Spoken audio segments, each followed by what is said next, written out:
en verander. En ons teksgedeelte kom daar uit 2 Korintiërs 5.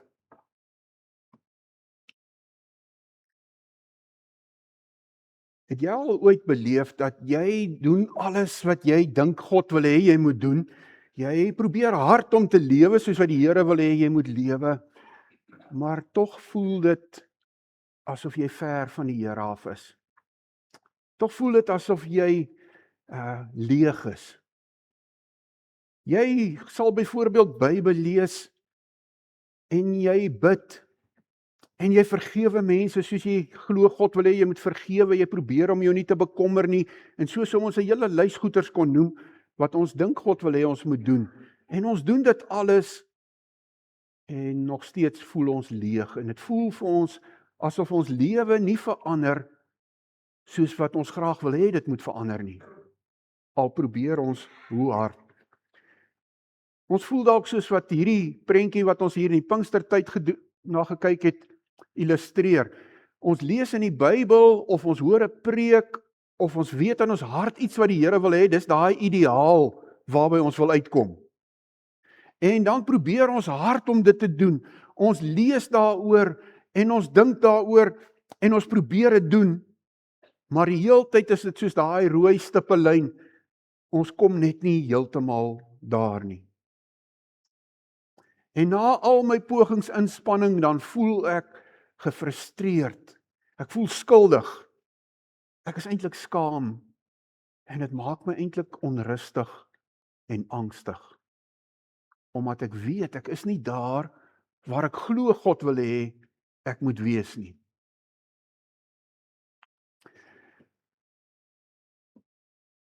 Ons dink ons moet ontslaa raak van al die goed van die vlees. Ons het mos nou gepraat oor die vlees, ons gaan nou so ietsie meer daaroor sê. Ons dink ons moet niks te doen hê met wêreldse goed nie. Ons moet heeltyd besig wees met Christelike dinge. Ons dra dalk daai bandjie wat sê, what would Jesus do? En ons probeer die heeltyd vir onsself afvra, wat wil Jesus hê moet ek doen? En ons is ernstig in ons godsdiens. Maar iewerster mis ons iets. Iewers kort daar iets. Die gevolg daarvan, as ons so hard probeer en ons voel die hele tyd asof ons nie daar uitkom nie, ons is eintlik gedoem tot 'n mislukking, want ons probeer in die krag van die vlees. Ons probeer dit in eie krag doen. En wanneer ons in eie krag probeer doen, dan word ons moeg, ons word siek van al ons eie pogings en mislukkings. En ons kom op die ouend tot die gevolgtrekking, ek kan dit nie doen nie, dis nie vir my bedoel nie.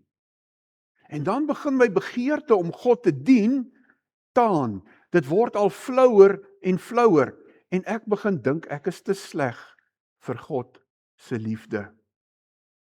En ek probeer dalk my skuld en skaamte fiks, deur meer te probeer doen vir die Here, deur meer geld te gee, deur meer betrokke te wees by die kerk, deur meer Bybel te lees, en al daai tipe goedjies. Maar dit vat dit nie weg nie.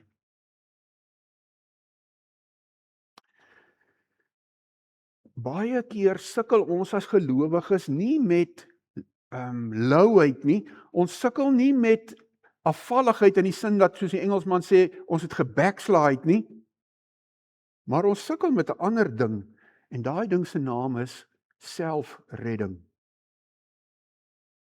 Waar ek self probeer om my te red, om my te verander. Ons stoei met hierdie ding. Dit is hoekom Paulus nodig gehad het om vir die gemeente in Galasië te skryf, is julle dan so sonder begrip, julle het met die Gees begin, wil julle nou in eie krag eindig? Jesus het jou gered, nou moet jy verander, jy het nou klaar God se kind geword, nou moet jy leer om te leef soos God se kind. Dit alles het gebeur, hierdie redding het gebeur deur die krag en die werking van die Heilige Gees, wil julle julleself nou verander? Dis wat Paulus eintlik vra. Dit kan eenvoudig nie werk nie. Ons het almal 'n ding in ons hart wat ons terughou, wat keer dat ons dit self kan doen. Die Bybel praat van die verborge hart van die mens. Verborge beteken verberg, weggesteekte hart van die mens.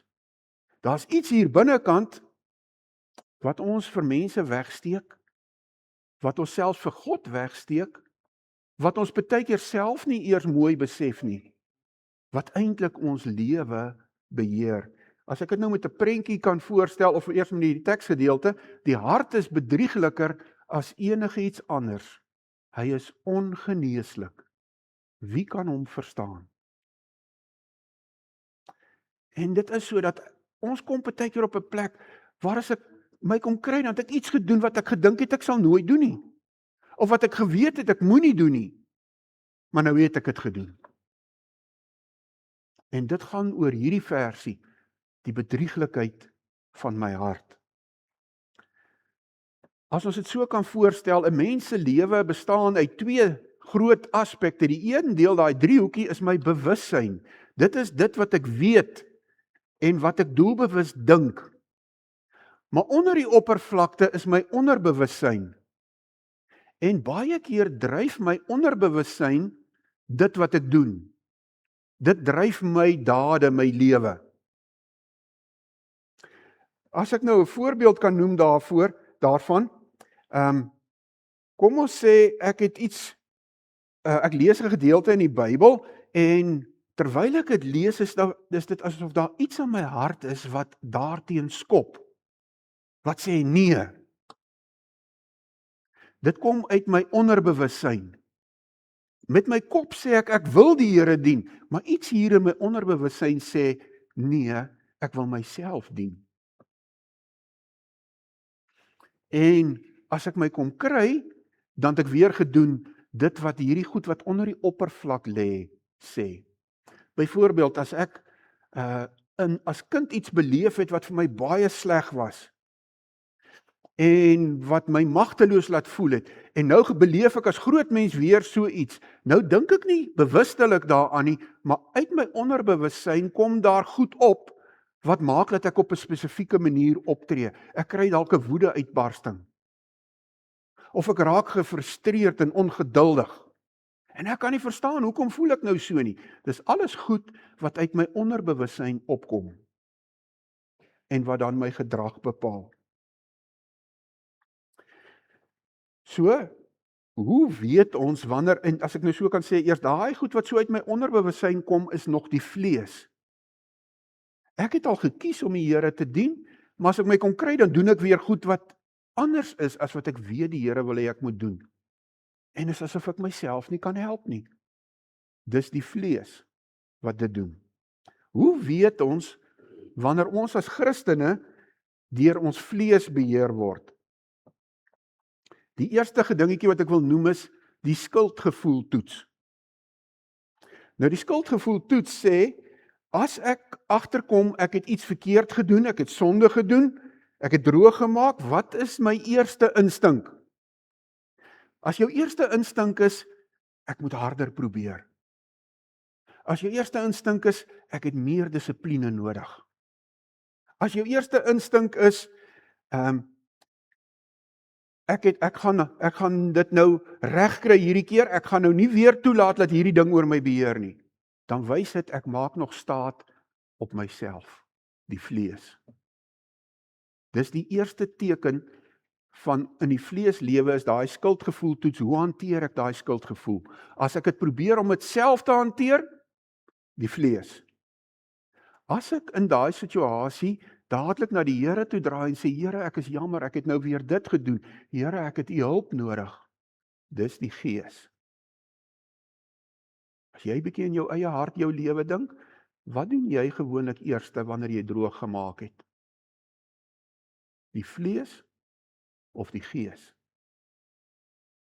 'n tweede manier hoe ons dit hanteer, as ek droog gemaak het, is die onderdrukking toets. Wanneer ek so 'n vaas skuldgevoel het, of ek voel skuldig oor iets wat ek weet ek verkeerd gedoen het, of daar is sonde in my lewe, maar ek onderdruk dit, dan moet ek weet, die vlees loop voor. Ek is besig om in die vlees te wandel. In beide gevalle het ek eintlik nodig om na die Here toe te gaan daarmee en dit voor hom te gaan oopmaak. Ons as gelowiges het die Gees, maar ons kan steeds baie keer op die akker van die vlees saai. So al het ek die Heilige Gees ontvang, toe ek 'n kind van die Here geword het, toe ek vir die Here gevra het om vir my sy Gees te gee, het hy vir my sy Gees gegee. Maar ek kan partykeer steeds op die vlees, die akker van die vlees saai, wanneer ek in eie krag goeders probeer doen, terwyl die Heilige Gees staan en wag om my te help. Ons lees daarvan hier in Galasiërs 6, wie op die akker van sy sondige natuur saai, sal van die sondige natuur dood en verderf oes, maar wie op die akker van die Gees saai, sal van die Gees die ewige lewe oes. As ons nou praat oor hierdie ding wat so onder die oppervlak lê, die verborge hart van die mens, dan kan ons hierdie twee prentjies kyk. Die prentjie aan die linkerkant wys 'n hart waarvan die deur toe is.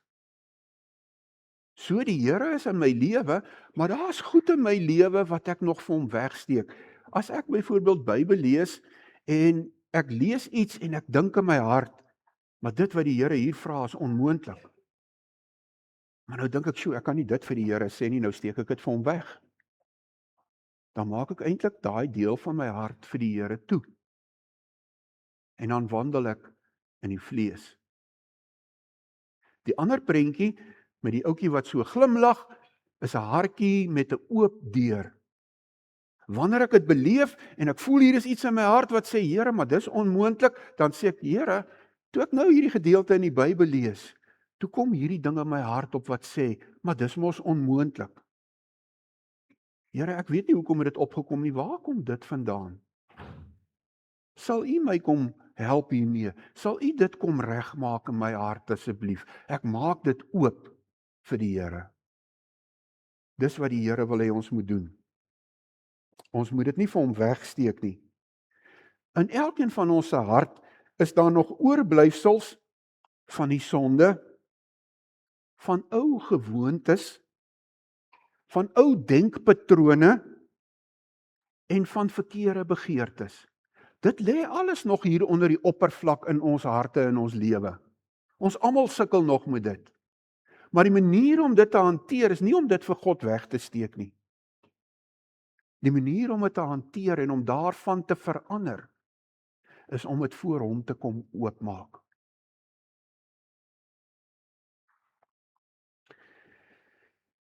Soms weet ons wat om te doen, en tog kry ek dit nie gedoen nie. Daar is 'n deel van my hart wat baie keer nie wil nie. Daar is dele van my hart wat dink ek kan self, ek het nie vir God nodig nie. Maar die waarheid is, ek het God nodig om te verander.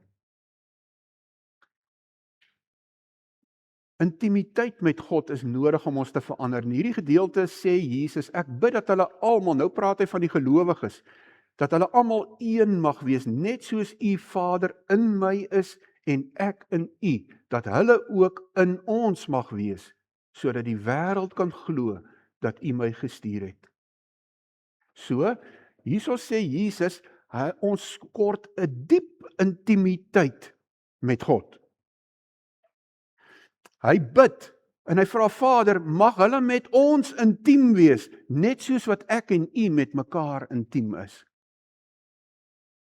Mag hulle in ons wees, soos ons in mekaar is. Net intimiteit met God verander 'n mens se hart. Henry Nouwens het hierdie gesegde gehad, hy het gesê, leef uit jou geliefdheid. Dis 'n kosbare ding om te besef. Leef uit jou geliefdheid. Wanneer ek droog gemaak het, dan moet my eerste reaksie nie wees skuldgevoel, ek moet wegsteek of wat ook al nie, ek moet dalk van die Here af wegbly want kyk wat het ek nou weer gedoen, ek moet myself nou straf of wat. Nee, God het my klaar lief. Ek is klaar sy kind. En as sy kind, kan ek met my grootste swakheid, met my grootste sonde, net eenvoudig na hom toe kom, sonder enige vrees vir verwerping, of dat hy vir my sal kwaad wees, en my sal wegstoot. Ek moet leef uit my geliefdheid.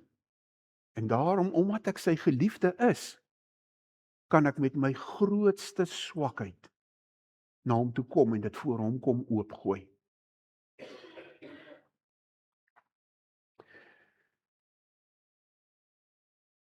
Jesus sê op 'n ander plek in Johannes 15, wanneer hy die beeld gebruik van die wingerdstok, bly in my, soos ek in julle.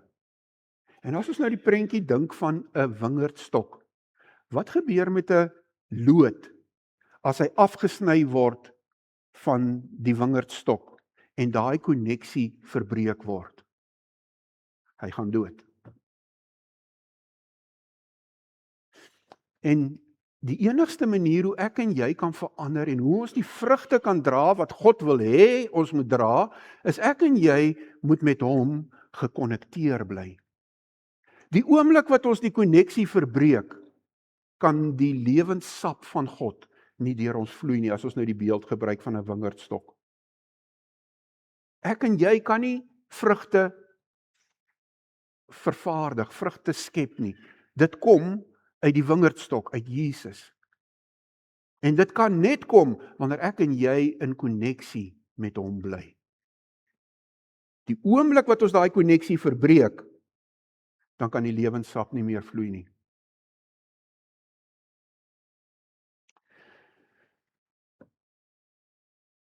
Hoe bly ons in hom? Deur eerlikheid en belydenis. Die oomblik wat ek agterkom, ek het droog gemaak, dan kom ek na hom toe en ek kom erken en bely dit eenvoudig voor hom. As ek nou 'n stukkie in die Bybel lees en hier kom hierdie gedagte in my hart op wat sê, ek wil nie dit doen nie. Dan kom ek na die Here toe en ek sê, Here, ek weet nie hoekom is dit nou so in my hart nie. Maar toe ek nou hierdie ding lees, toe kom hier 'n weerstand in my hart op wat sê ek wil dit nie doen nie. Here, wat is besig om hier aan te gaan in my hart? En ek maak dit eenvoudig voor hom oop. Ek is eerlik voor hom. Ek bely dit voor hom.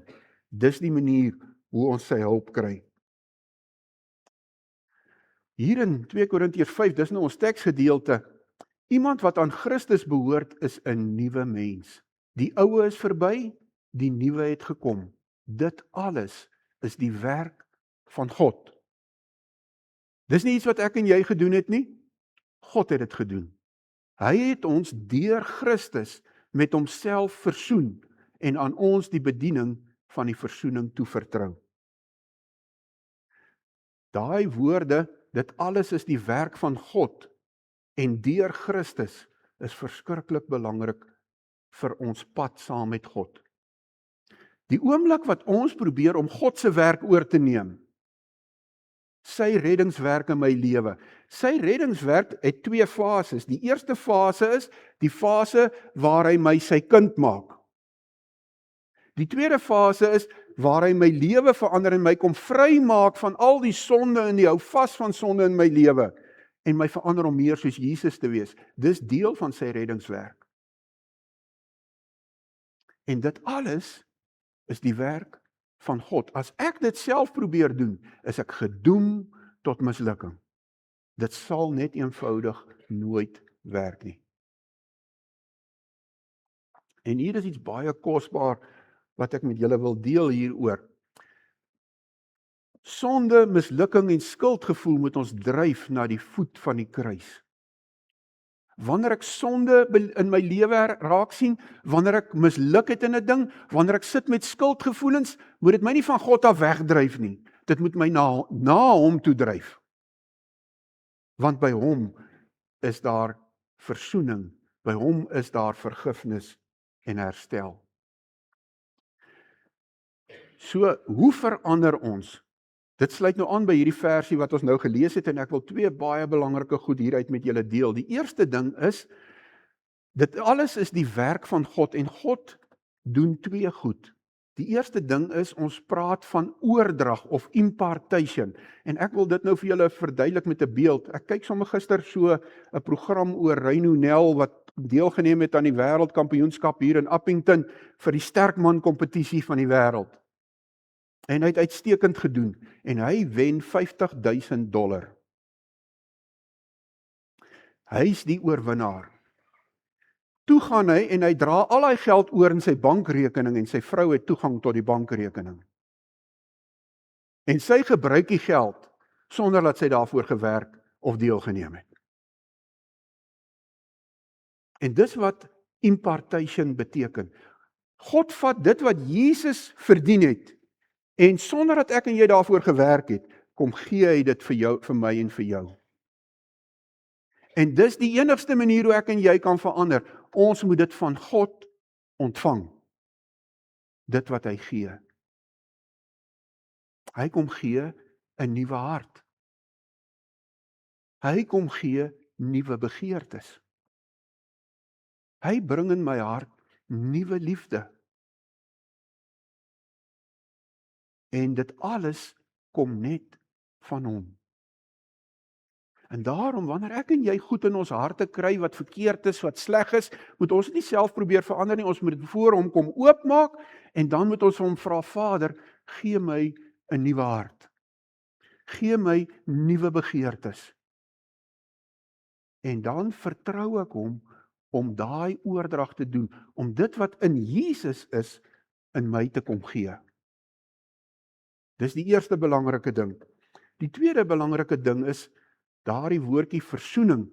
Hy het deur Christus ons met homself versoen. Dit kom van die Latynse woord cilia, en dit het die beeld van om oog tot oog voor iemand te staan. Jy staan iemand hier voor jou, en jy kyk hom so in sy oë. As jy nou daai prentjie kyk van daai pa en die dogtertjie, daar is dit. Die pappa vat die kind se hand so in sy hande, sy gesiggie so in sy hande, en hy trek hom so nader, en hy kyk so diep in jou oë. Dis wat versoening beteken. God kom na my en na jou toe, en hy vat eintlik jou gesig so in sy hande, en hy kyk diep in jou oë. En hy sien alles wat in jou hart is, maar hy laat jou ook toe om alles te sien wat in sy hart is. Daardie diep liefde wat hy vir jou het. Hy laat jou in sy oë sien, sy aanvaarding, ten spyte van al jou swakheid. So wanneer jy droog gemaak het, wanneer jy in sonde geval het, kom na die Vader toe, kom maak dit oop voor hom, laat hom toe om jou gesig in sy hande te vat, en diep in jou oë te kyk, en vir jou sy liefde te betuig. Want dit is sy liefde wat jou verander.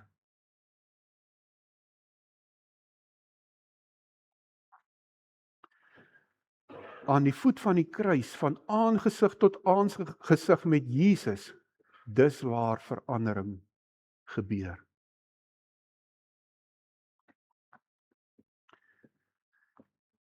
Ons uitdaging is dus om op te hou wegkruip en wegsteek vir God.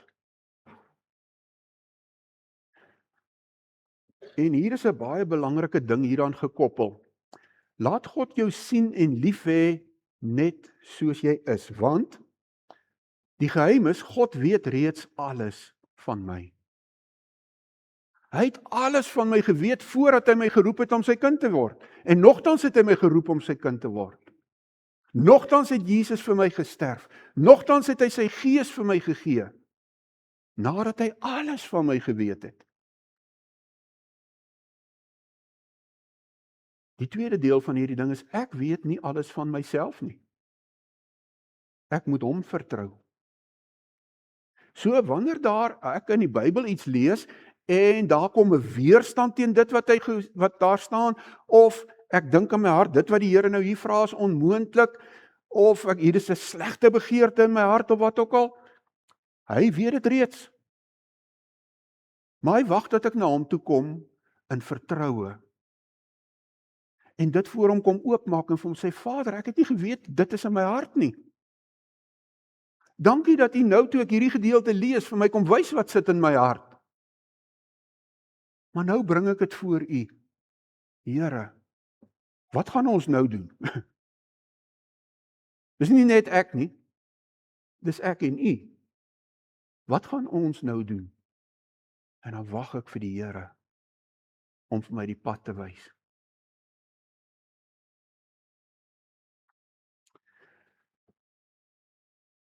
As ek afsluit, wil ek afsluit met so 'n gebed, en ek wil dit eers saam met julle lees.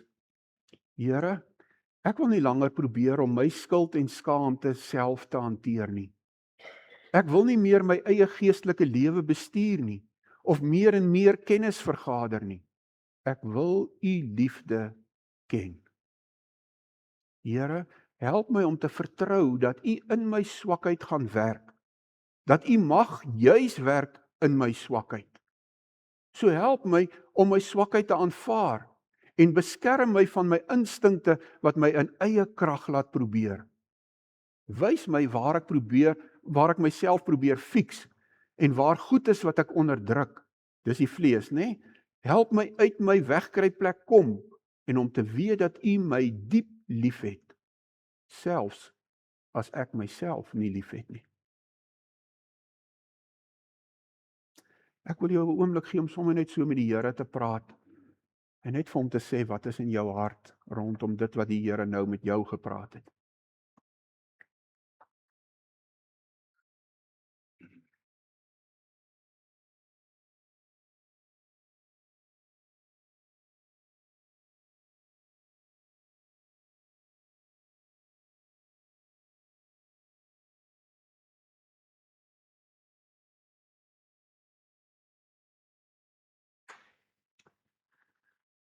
Hemelse Vader, ons wil maar net vanmôre so laag voor die voete kom buig, omdat ons besef hoe swak en hoe nietig ons is.